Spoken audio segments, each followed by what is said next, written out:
Hey guys, I'm Rich from NeoWin. Today we're unboxing the Lenovo ThinkPad P72. So this is the successor to the, you guessed it, the P71.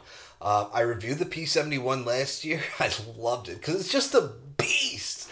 You know what I'm saying? It's got a Xeon processor, Quadro graphics, beastly Quadro graphics. This got a 16 gigabyte Quadro graphics card in it. So the big changes this time around, really, it's the Xeon E2186M processor. So this is a hexacore processor, which last year was quad core. And that's the big change that Intel has made with its high-powered chips this time around, with the 8th generation. The Core series as well, which is the H series was quad core, now it's hexacore. The U series was dual core, now it's quad core. So really, it's all about more cores. So more power, especially in a machine like this, because I think most people that buy this thing are going to be doing tasks that are going to make use of that extra power. Also, it's got a NVIDIA Quadro P5200 GPU, and that is the successor to the P5000, which was in the ThinkPad P71. It's got a 17-inch screen, 4K display. Awesome. So 16 gigs of RAM, 512 gigabytes of storage. According to the spec sheet that I'm looking at over here, it should be 512 gigabyte SSD and a terabyte HDD. So I gotta say, the P71 they sent me last year had 64 gigs of RAM in it. This has 16. Kind of a bummer. I don't know. I don't know how much stuff I do that actually requires more RAM than that, but there's something about it when someone says 64 gigs of RAM, you're just like, yeah, you know, you just like, because really, I love machines with power. You know, I'm recording a video right now. Obviously, I'm gonna need to edit this video at some point, and maybe I'll probably actually edit it on this machine just to start testing it out. So we're gonna get this open. It's a big machine. It weighs in at 7.5 pounds. So it is not one of those that's so easy to carry. It's like the thing about 17-inch machines is that they don't fit in a lot of bags. All right, and that's makes it a little troublesome because really you want a laptop to be portable, even if you're not bringing it around much. But the thing is, if you can't carry it around, then you should probably just buy a desktop. The thing about the GPU in this, by the way, is that NVIDIA did recently announce Quadro RTX cards, but those are for desktop only. So if RTX is something that you're going to be interested in, you might want to wait for the next round. Okay, because obviously they will come to mobile at some point, just like they did for gaming with the RTX, the GeForce RTX cards. We have power cable here, power supply. Come on, give me 230. 230 watts. So that's nice. The reason I was wishing for it is, as you can actually see over there, they also sent me the Lenovo Legion 740, which is a gaming laptop. And the nice thing about that is that now I can use the same power supply. It does use Lenovo's proprietary charger, which is always a bummer. I want everything to be USB Type-C, but I don't think this can be USB Type-C. I want to be able to use the same power cable for everything. Because obviously, almost every modern premium laptop has a USB Type-C charger. I'm talking about Ultrabooks, obviously, but Ultrabooks and convertibles. Except, you know, obviously Surface. You know, the Surface laptop still doesn't have USB Type-C charging, and that's one reason that you won't see me at an event with a Surface, because I don't want to have to carry two chargers with me. But I've never seen a 230 watt USB Type-C charger. I'm pretty sure it's beyond the spec. The biggest USB Type-C charger I've seen is 130 watts that came with Dell's XPS 15 2-in-1. So we've got the proprietary charger for now, which is fine. Got some paperwork in here. This is just reviewer paperwork. We're going to put that aside. All right. And here it is. Last year's was, I think it was around 10 pounds. This might be lighter, but you can see this thing is just a beast. It's so heavy and big and thick. And that means power, okay? So this came out, or well, they announced it in August. Review units are going out now, I guess. And they announced it alongside of the ThinkPad P1. So I reviewed the P1 months ago, and it's a phenomenal machine. That also had Quadro graphics, not quite on par with this. And the P1 is meant to be like a ThinkPad X1, but from the Workstation series. P series is Workstation. That's why you're seeing Quadro graphics instead of GeForce, GTX, or RTX. And so, but this is the workhorse. This is the power, and that's a big difference here because and the difference between the X1 and the P lineup, because the ThinkPad X1 series really represents the best of what ThinkPad has to offer. You're not going to get a better ThinkPad convertible than the X1 Yoga. You're not going to get a better laptop than the X1 Carbon, and they do make other laptops and convertibles, and those are either lower end or they're tailored to something very specific that you might need.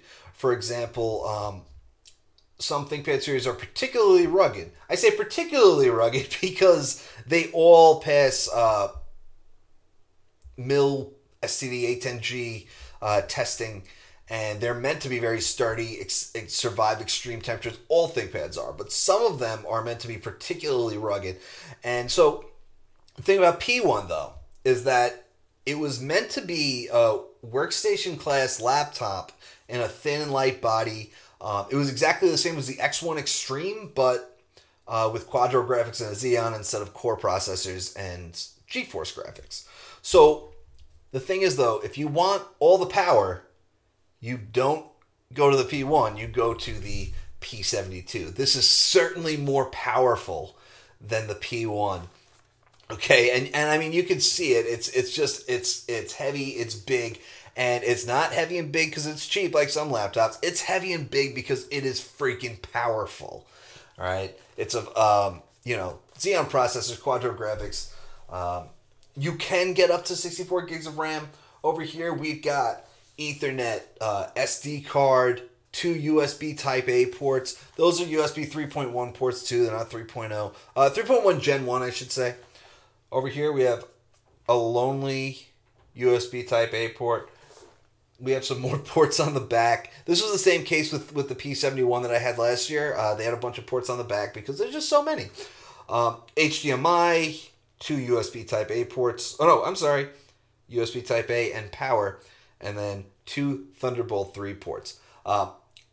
This is what I don't like about Lenovo's proprietary charger. It's rectangular, right? So it at first glance, you can go, oh, 2 USB Type A ports. But it's not. One of them is a power port. And, it's not a big deal. But at some point, if you buy this machine, at some point, I promise you, you will attempt to plug the power cable into a USB port, or you'll try to plug a USB cable into the power port. I promise. It happens. It has to happen.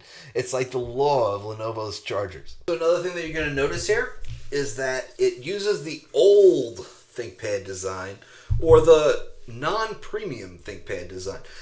At CES 2018, when they announced the new X1 Carbon and X1 Yoga and X1 tablet, they put a new ThinkPad logo, and it's kind of a black, glossy look, almost like a black/chrome look.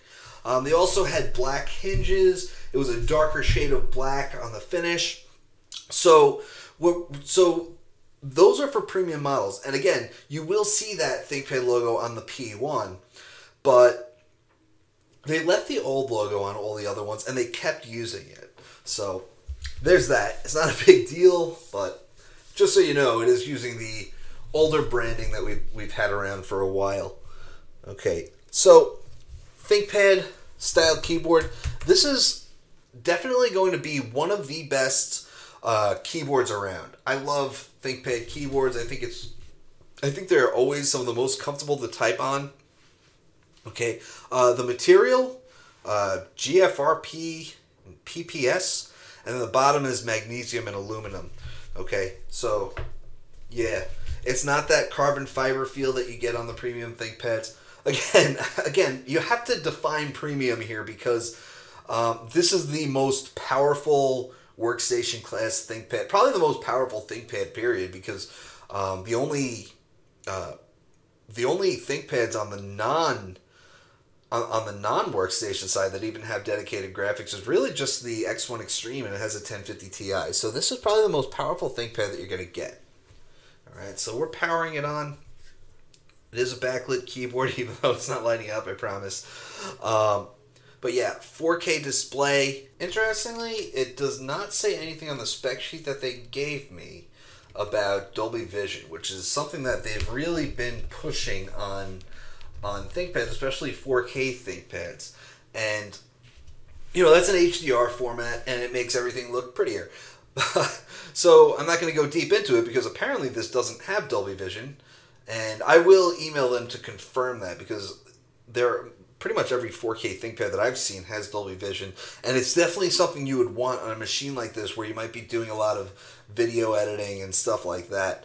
But the screen is nice. No touch? No touch. Unsurprisingly. It does have a Windows Hello camera. It has a fingerprint reader down here. So, dual Windows Hello. You see front-facing speaker right there. That's Dolby Audio, so should get some solid audio quality, probably better than you'll see in most ThinkPads, because while it's gotten better over the years, I found that ThinkPads don't always have great audio quality, so that will be a welcome addition. So I'm definitely going to be trying out some video editing on here, and we're going to see how it sounds. All right, trackpad is not clickable, although we have lots of buttons on the trackpad here. We have a right-click button here, a right-click button here, and I don't know if I've ever seen that. Dual sets of dedicated buttons. I'll probably just use these. They're good for using with the track point as well, or you can just tap if you really want to. Or maybe it doesn't really work. Ah, there it goes. Yeah, so that is the ThinkPad P72. It's big, it's heavy, and it is powerful. So another thing that's pretty cool that I just realized, this actually runs Windows 10 Pro for workstations. I don't know if I've actually used a machine that uses Pro for workstations before, so now I have that, and that's going to be a cool thing to play around with.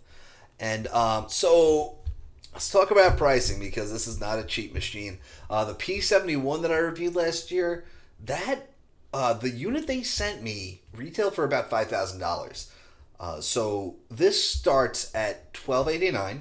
That's going to get you a core processor. If you want a Xeon processor, it starts at $2,289. If you want the Xeon E2 186M that's in this machine, it's another $300. And then if you want the 4K display, that's another $300. If you want 16 gigs of RAM instead of 8 gigs of RAM, that's another $95. The Quadro P5200 is included in the price, luckily. But with the display and the processor and the RAM and the storage upgrades, this model comes out to $4,239. So, again, you're getting a lot, but you're paying for it. But if you're looking for a workstation laptop, I mean, I'm going to have a review on this in probably about a month, because I'm going to do a lot with it. But I can tell you right now that I'm going to love it. My biggest issue with it is going to be that it's so big. Just because something like this is hard to fit in a bag. And that's just the bottom line. Because I'm going to want to do video editing elsewhere. Because if I'm doing it here in my office, I'm doing it on my desktop, right? So, you know, they also sent me the P52, and we're going to check that one out as well. But yeah, so powerful machine. Very similar in terms of design to the P71, and it's pretty much next generation specs, similar pricing, and that's what we have for now. So check back in about a month, we'll have a full review. I'm Richard Neowin. Have a great night.